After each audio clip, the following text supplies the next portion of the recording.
অনেক দিন যাবৎ আমি আর বর্ষা আমরা দুইজন একসাথে বের হই না।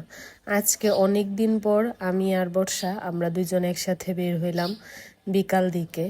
আমি হচ্ছে যে এখন খুব স্বাস্থ্য সচেতন হয়ে গেছি, মাস্ক ইউজ করতেছি, কারণ হচ্ছে যে আমার অনেক হাঁচি সর্দির সমস্যা হয়, অনেক অ্যালার্জি।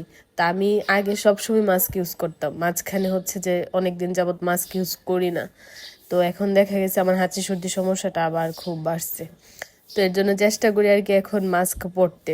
আমার অনেকদিন যাবত তো পরি না, এখন দেখা যায় মাস্ক পরলে মানে অস্বস্তি লাগে, দম বন্ধ লাগে। যাই হোক, তো আমি আর বর্ষা বাইরে এসে প্রথমে আমরা আমাদের প্রিয় জিনিস নিছি, সেটা হলো আইসক্রিম। আমারও আইসক্রিম অনেক পছন্দ, বর্ষারও অনেক পছন্দ। 2 in 1 খাইতে চাইছিলাম, 2 in 1 পাই নাই, পরে আমি একটা কাপ আইসক্রিম খাইছি, বর্ষা একটা চকবার খাইছে। 5 টাকা ভাঙতি ছিল না, তারপর একটা ট্রিট চকলেট দিছে।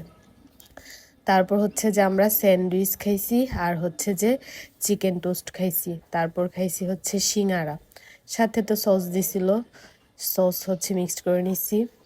আর বর্ষা একটা কফি খাইছে, আমি আর কফি খাই নাই।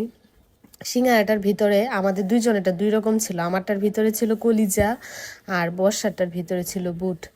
যাই হোক, এটা তারপরে বাসায় আসার পরে রাতের দিকে আমি মার চুল নিয়ে এখানে এক্সপেরিমেন্ট করতেছি।